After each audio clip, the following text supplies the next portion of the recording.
A touching reunion. The alien queen meets the human who once saved her life. Captain Rebecca Martinez stepped off the transport vessel onto the gleaming platform of the Galactic Council station, her weathered hands gripping the railing as she gazed across the vast chamber filled with delegates from across the known galaxy. 23 years had passed since she last walked among the stars as anything more than a freight hauler. But the invitation bearing the seal of the Elven Dominion had been impossible to ignore. The message had been brief but profound. Your presence is requested by Queen Lyrelai of the Third Stellar Court. A debt of honor awaits resolution. Rebecca remembered that name, though she had known her by a different title then, Princess Lyrelai, barely out of adolescence by Elven standards, bleeding and broken in the wreckage of her diplomatic cruiser on the barren moon of Kepler 442b. Rebecca had been running supplies to the outer colonies when she detected the distress beacon, and against all protocols for civilian vessels she had diverted course to investigate. The Elven princess had been trapped beneath twisted metal, her elegant features marred by cuts and burns, her crystalline blue blood pooling beneath, debris that would have crushed a human instantly.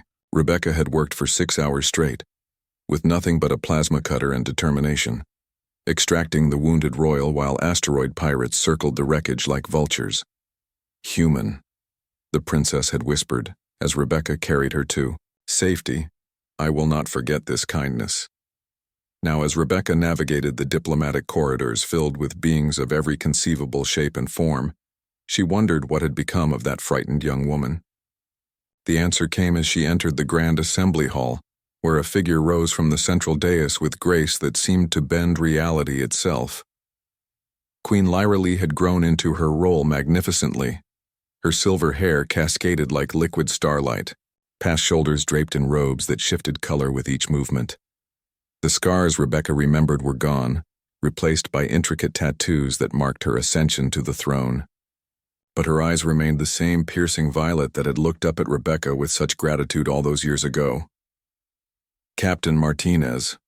The Queen's voice carried across the chamber with authority that commanded instant silence from the hundreds of assembled delegates. Please, approach the throne. Rebecca walked forward, her simple freight captain's uniform feeling inadequate among the elaborate garments and exotic forms surrounding her.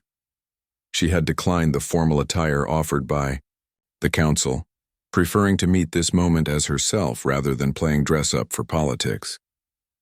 Your Majesty, Rebecca said, offering a respectful nod as she reached the base of the dais. She had never been one for excessive ceremony, and something in the Queen's expression suggested this was appreciated. 23 years, 4 months, and 16 days, Queen Lyrelai said, descending the steps until she stood at eye level with the human woman. That is how long I have ruled my people, and not a single day has passed without remembering the human who taught me what true honor looks like.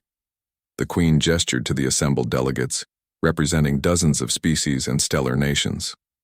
When I inherited the throne, I made a promise that the Elven Dominion would never again turn away from those in need. This principle has guided every treaty, every alliance, every decision of my reign. Rebecca felt heat rise in her cheeks as hundreds of alien eyes focused on her. Your Majesty, I simply did what anyone would have done.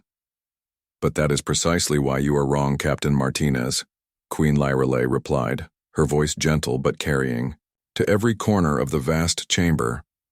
On that day, 17 other vessels detected my distress beacon. 16 passed by without stopping, calculating that the risk outweighed any potential reward.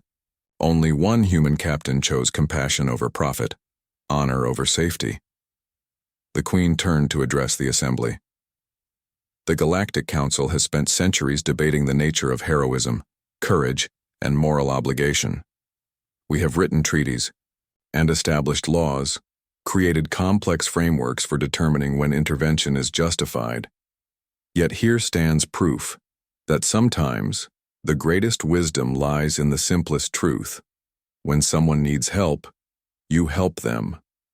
A murmur of agreement rippled through the chamber, though Rebecca noticed several delegates shifting uncomfortably. She recognized the look of beings who had made different choices when faced with similar moments. Your Majesty, Rebecca said, I appreciate the honor, But I didn't come here for recognition. I came because curiosity got the better of me, and because I wanted to see what kind of leader that scared young woman became.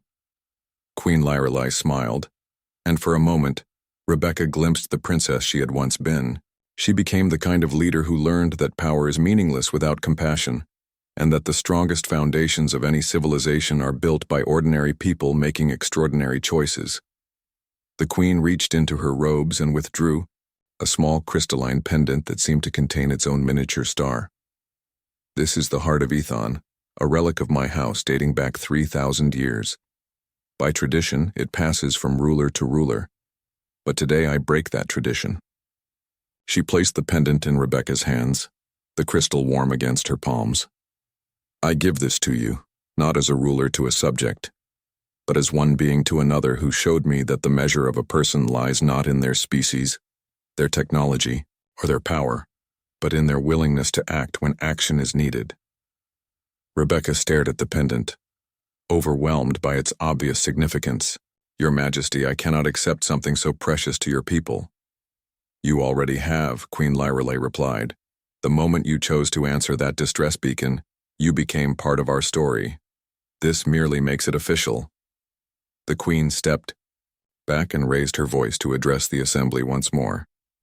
Let this serve as a reminder to us all. In our rush to establish protocols and procedures, to calculate risks and benefits, we must never forget that heroism often wears the simple clothes of a freight captain who stops to help a stranger. As applause filled the chamber, Rebecca found herself thinking about the cargo run she had postponed to attend this ceremony. It would mean a financial loss, late delivery penalties, and probably a few choice words from her clients. But standing here, holding this piece of elven history while surrounded by beings from across the galaxy, she realized that some journeys were worth any cost. Queen Lyrelei leaned closer, speaking quietly enough that only Rebecca could hear. Thank you, Captain Martinez. Not just for saving my life, but for teaching me how to save my people's soul. Rebecca nodded, tucking the pendant safely into her jacket pocket. Take care of yourself, Your Majesty. The galaxy needs leaders who remember where they came from. As she prepared to leave, Rebecca realized that this reunion had given her something unexpected. Confirmation that kindness, once planted, could grow into something far greater than she had ever imagined.